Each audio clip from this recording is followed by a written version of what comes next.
ఓం శ్రీ గణేశాయ నమః. శ్రీ జ్ఞానసరస్వత్యై నమః. శ్రీ గురుభ్యో నమః. శ్రీ మహాగాయత్రీమాత్రే నమః. శ్రీ మహాగాయత్రీమాత యూట్యూబ్ ఛానల్కు అందరికీ సాదర స్వాగతం. ఆహ్వానించువారు కాశీవజ్జల సుబ్రహ్మణ్య శర్మ, నిడదవోలు. కపట జీవితంలో సర్వస్వము కోల్పోయిన యుధిష్ఠిరుడు. తృతీయ భాగము.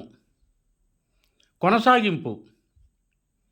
విదురుడు, దుర్యోధన, మంచి చెడులు రెండింటి విషయంలోనూ నీవు తీయని మాటలనే వినాలనుకుంటున్నావా నాయనా?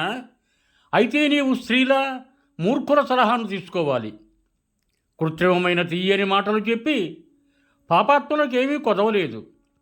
కానీ అప్రియమైన హితకరమైన మాటలు చెప్పేవారు, వినేవారు కూడా చాలా అరుదు. తన స్వామికి ప్రియమా అప్రియమా అనే సంగతి పట్టించుకోకుండా ధర్మం కోసం నిశ్చలంగా నిలబడినవాడు, అప్రియమైనప్పటికీ మేలు కూర్చే మాటలు చెప్పేవాడు మాత్రమే రాజుకు నిజమైన సహాయకులు. చూడు, క్రోధము తీక్ష్ణమైన అగ్ని, రోగం కాని రోగం, కీర్తినాశకం, ఘోర దుర్గంధపూరితం. దీనిని సత్పురుషుడే చల్లార్చగలడు, కానీ దుర్జనుడు చల్లార్చలేడు. నీవు దీనిని మింగివేసి శాంతిని పొందు. నేను ఎల్లప్పుడూ ధృతరాష్ట్రునికి, ఆయన కొడుకులకు ధనకీర్తులు వృద్ధి పొందాలనే కోరుకుంటాను. నీకు ఇష్టమైనట్లు చెయ్యి, నీకు దూరం నుండే నమస్కరిస్తున్నాను అని చెప్పి విదురుడు మౌనంగా ఉండిపోయాడు. శకుని ధర్మజునితో, ధర్మజ, ఇప్పటికే నీవు చాలా ధనాన్ని ఓడిపోయావు. నీ దగ్గర ఇంకేమైనా మిగిలి ఉంటే పందెంకాయి అన్నాడు. యుధిష్ఠిరుడు రోషంతో, శకుని, నా దగ్గర అసంఖ్యాకమైన ధనం ఉంది. నాకు తెలుసు. అడగటానికి నీవెవరవు?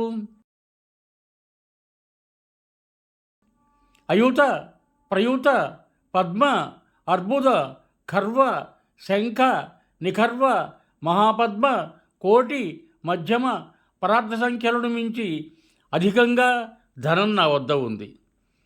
నేను అంతా పందెంగా వడ్డుతున్నాను అన్నాడు.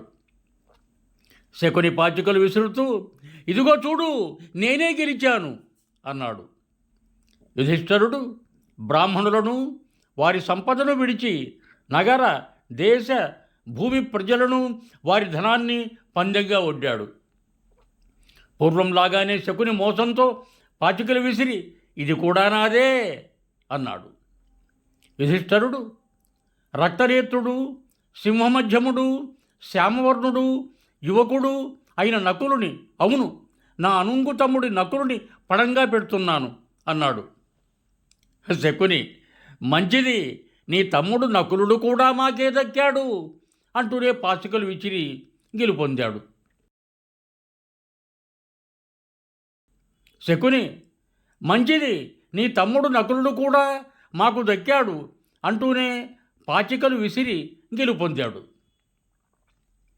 ధర్మ వ్యవస్థాపకుడు, పదుగురి చేత పండితుడని పొగడొందినవాడు, పణంగా పెట్టకూడనివాడు అయిన సహదేవుని, నా ప్రియ సోదరుని పణంగా పెడుతున్నాను అని యుధిష్ఠిరుడు అనగానే శకుని, అతనిని కూడా గెలిచానన్నాడు.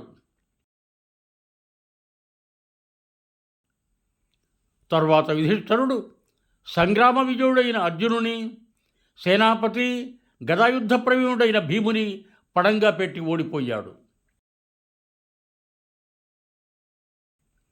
ఆ పైన యుధిష్ఠిరుడు తన్ను తాను పణంగా పెట్టుకొని, ఓడిపోతే మీ పనులు చేస్తాను అన్నాడు.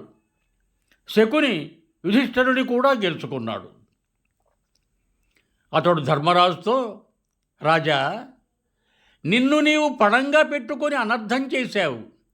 ఇంకొక ధరం దగ్గర ఉండగా తన్ను తాను ఓడిపోవటం అన్యాయం. ఇంకా నీ వద్ద పందెం కాయటానికి నీ ప్రియభార్య ద్రౌపది ఉంది. నీవు ఆమెను పడంగా పెట్టి ఈసారి గెలుపొందు అన్నాడు. యుధిష్ఠిరుడు, శకుని, ద్రౌపది సుశీల, అనుకూలవతి, ప్రియవాది, పశువుల కాపరులు, సేవకులు అందరూ నిద్రపోయాక పడుకుంటుంది. తిరిగి అందరికంటే ముందు లేస్తుంది. అన్ని పనులు అయ్యాయో లేదో స్వయంగా చూసుకుంటుంది. అట్టి సర్వాంగ సుందరిని, లావణ్యమయిని ద్రౌపదిని నా మనస్సుకు ఎంత కష్టంగా ఉన్నా పణంగా పెడుతున్నాను అన్నాడు.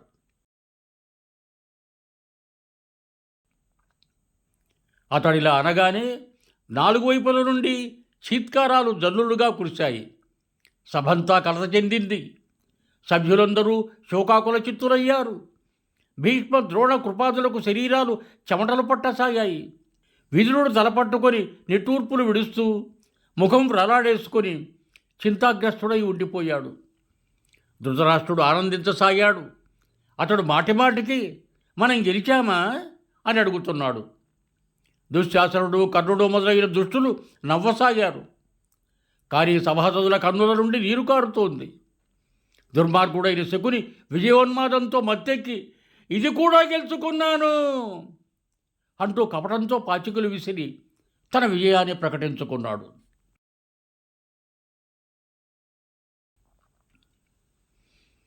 కౌరవ సభలో ద్రౌపదీ పరాభవం.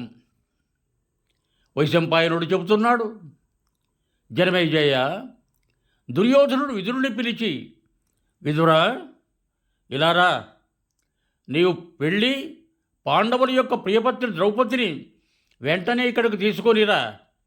ఆ అభాగ్యురాలు ఇక్కడ వచ్చి మా దాసీలతో కలిసి మా భవనం తొడవాలి అన్నాడు. విదురుడు, మూర్ఖుడా, నీవు ఉరితాడుకు వేళ్లాడుతూ చనిపోవటానికి సిద్ధంగా ఉన్నావని తెలుసుకోలేకపోతున్నావు. ఇప్పుడు కూడా నీ నోటి వెంట ఇలాంటి మాటలు వస్తున్నాయి. నువ్వు ఈ పాండవ సింహాలకు క్రోధం ఎందుకు కలిగిస్తావు? నీ తల మీద విషసర్పం పడగలు విప్పు బుసకొడుతోంది. నీవు దానిని రెచ్చగొట్టి చావు కొని తెచ్చుకోకు. యుధిష్ఠిరుడు అనధికారంగా ఆమెను పందెంగా ఒడ్డాడు. సభాసదులారా, వెదురు నాశనమయ్యే సమయానికి ఫలిస్తుందట. ఈ మదోన్మత్తుడైన దుర్యోధనుడు సమూలంగా నాశనం కావటానికే జూదం ద్వారా ఇంత భయంకరమైన వైరాన్ని సృష్టించాడు. మరణం సమీపించిన వానికి హితాహిత జ్ఞానం ఉండదు. ఎవరికీ మర్మ విదారకమైన బాధ కలగకూడదు. కఠోరమైన ఉద్వేగం కలిగించే మాటలు మాట్లాడకూడదు. ఇవన్నీ అధఃపతనానికి కారణాలు. కటువైన మాటలు నోటి వెంట వస్తాయి, కానీ దాని ఫలితం మాత్రం మర్మస్థానంలో గుచ్చుకొని రాత్రి పగలు బాధిస్తుంది. కాబట్టి అలా ఎప్పుడూ మాట్లాడకూడదు. ధృతరాష్ట్రుడికి గొప్ప భయంకరమైన సంకట స్థితి సమీపిస్తోంది. దుశ్శాసనాదులు కూడా దానికి తలలూపుతున్నారు. సొరకాయ బుర్ర నీటిలో మునిగినా, రాయి పైకి తేలినా ఈ మూర్ఖుడు మాత్రం నా హితవచనాలను వినడు. మిత్రులు, హితులు చెప్పే మాటలను వీడు వినడు. దుర్యోధనుడికి లోభబుద్ధి పెరిగిపోతోంది. దీనివలన కౌరవుల సర్వనాశనానికి హేతువైన భయంకర విధ్వంసం జరగబోతుందని నిశ్చయంగా తెలుస్తోంది అన్నాడు. అప్పుడు దుర్యోధనుడు విదురుని చీత్కరించి నిండు సభలో ప్రాతిగామితో, నీవు ఇప్పుడే వెళ్ళి ద్రౌపదిని తీసుకొనిరా, పాండవులను చూచి భయపడనక్కర్లేదు అని ఆజ్ఞాపించాడు. ప్రాతికామి దుర్యోధనుని ఆజ్ఞానుసారం ద్రౌపది వద్దకు వెళ్ళి చక్రవర్తి యుధిష్ఠిరుడు జూదంలో ధనమంతా పోగొట్టుకున్నాడు. ఇక పందెంగా పెట్టడానికి ఏమీ లేనప్పుడు అతడు తమ్ముళ్లను, తనను, చివరికి మిమ్మల్ని కూడా పణంగా పెట్టి ఓడిపోయాడు. ఇక మీరు దుర్యోధనుడు గెలిచిన సొత్తులో భాగం. మిమ్మల్ని తీసుకొని రమ్మని వారు నన్ను పంపారు. కౌరవుల నాశనం దగ్గర పడిందని అనిపిస్తోంది అని విన్నవించాడు. ద్రౌపది, సూతపుత్ర, ఇది విధిలిఖితం. బాలురైనా వృద్ధులైనా అందరికీ సుఖదుఖాలు కలుగుతూనే ఉంటాయి. ప్రపంచంలో ధర్మమే అన్నిటికంటే విలువైంది. మనం ధర్మాన్ని దృఢంగా పట్టుకున్నప్పుడు అది మనల్ని రక్షిస్తుంది. నీవు సభకు వెళ్ళి అక్కడి ధర్మాత్ములను ఈ సమయంలో నన్ను ఏమి చేయమంటారో అడుగు. నేను ధర్మాన్ని ఉల్లంఘించాలనుకోవటం లేదు అని బదులిచ్చింది. ద్రౌపది యొక్క మాటలు విని ప్రాతికామి సభకు తిరిగి వచ్చి ద్రౌపదికి ఏమి సమాధానం చెబుతారని సభాసదులను అడిగాడు. దుర్యోధనుని బంకుపట్టు తెలిసిన ఎవ్వరూ సమాధానం చెప్పలేదు. పాండవులప్పుడు దుఃఖితులై దీనుడై ఉన్నారు. వారు సత్యానికి బద్ధులై ఉండటం వలన ఏమీ చెయ్యాలనే సరిగా నిర్ణయించడానికి అశక్తులై ఉన్నారు. పాండవుల దైన్యస్థితిని ఆసరాగా తీసుకొని దుర్యోధనుడు, ప్రాతిగామి, నీవు వెళ్ళి ద్రౌపదిని ఇక్కడికే తీసుకొనిరా, ఆమె ప్రశ్నకు సమాధానం ఇక్కడే ఇవ్వబడుతుంది అని ఆజ్ఞాపించాడు. ప్రాతిగామి ద్రౌపదికి కోపం వస్తుందని భయపడ్డాడు. అతడు దుర్యోధనుని ఆజ్ఞను పక్కన పెట్టి సభాసదులను ద్రౌపదికి ఏమి చెప్పమంటారు అని అడిగాడు. ఇది దుర్యోధనుడికి ఆగ్రహం కలిగించింది. అతడు ప్రాతిగామిని తీక్షణంగా చూస్తూ దుశ్శాసనునితో, సోదరా, ఈ అల్పుడు ప్రాతిగామి భీమసేనుడకు భయపడుతున్నాడు కనుక నీవు స్వయంగా వెళ్ళి ద్రౌపదిని పట్టుకొని లాక్కొనిరా. ఈ ఓడిపోయిన పాండవులు నిన్నేమీ చేయలేరులే అని ఆజ్ఞాపించాడు. సశేషం ఇవం భూయాత్ సర్వే జనా సుఖినో భవంతు. ధన్యవాదములు. మీకు నా ఈ వీడియో నచ్చినట్టయితే దయచేసి ఒక లైక్ కొట్టి మీ బంధుమిత్రులకు కూడా నా ఈ వీడియోను షేర్ చేయగలరు. అదేవిధంగా నా ఛానల్ శ్రీ మహాగాయత్రి మాత యూట్యూబ్ ఛానల్ను సబ్స్క్రైబ్ చేయ ప్రార్థన. మరొక్క మారు ధన్యవాదములతో భవదీయుడు కాశీవజ్ర సుబ్రహ్మణ్య శర్మ, నిడదవోలు, తూర్పుగోదావరి జిల్లా.